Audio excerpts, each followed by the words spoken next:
one of our Republican colleagues on this committee took to the House floor and said as much, and I quote, "Nothing but excuses, nothing but empty promises." And I'm in an empty chamber because everybody wants to go home and have their turkey, and we haven't done anything. When are we going to act like a Republican majority and start fighting? When are we going to do anything to truly cut spending instead of playing games? One thing.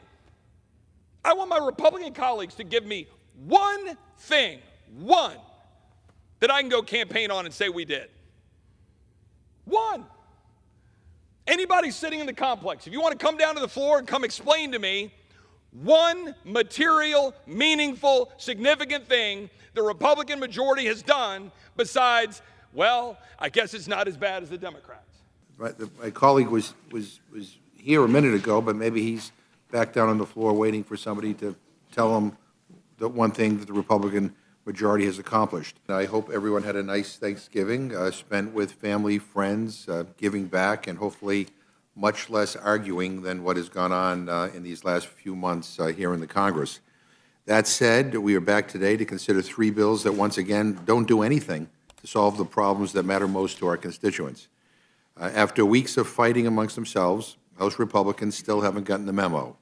Instead of lowering costs for everyday people or bringing good-paying jobs back to America or passing comprehensive legislation to keep communities safe and thriving, they're focused on culture wars and trying to advance bills that they couldn't even get on the House floor the first time.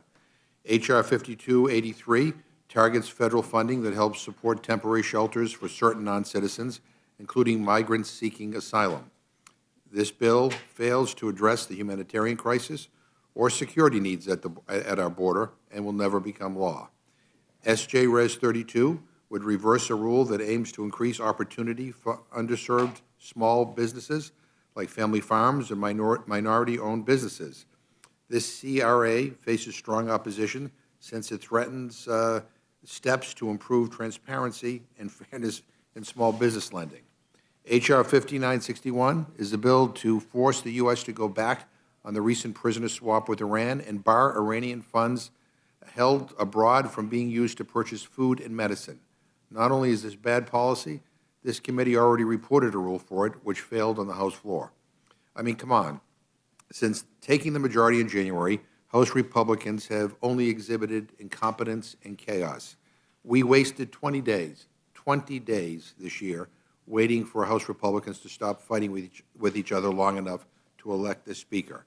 The House was held hostage for days in June because a tiny extreme faction of the Republican conference chose to throw a fit over the debt deal negotiated by President Biden and then Speaker McCarthy. They struck down a rule on the floor for the first time in over decades, holding the House floor schedule hostage holding the House floor schedule hostage, all for camera time and to push their conference even further to the right. Since then, we've seen three more rule votes fail this Congress. The record is 5. I'm no fortune teller, but given that 4 rules have failed this year and we are less than halfway through the 118th Congress, I'd say this Republican majority is on track to break that record. We have also seen over 40 closed rules on the floor this year, 40. And for the Rules Committee, that have been structured open rules, 68% of all bipartisan amendments submitted have been blocked. Hell, over half of Republican amendments have been blocked by their own leadership. And to clarify for everyone watching, there hasn't been a single open rule since this Republican majority took over, despite what my friends across the aisle claim when the House rules package first passed. According to House Republicans, I may take that back. I think you had one open rule since we began. According to House Republicans, this legislative process for the 118th Congress was supposed to be the most open, most transparent, and most inclusive of all Congresses. Yet, they haven't made good on the promise. In fact, they really haven't made good on most of their promises.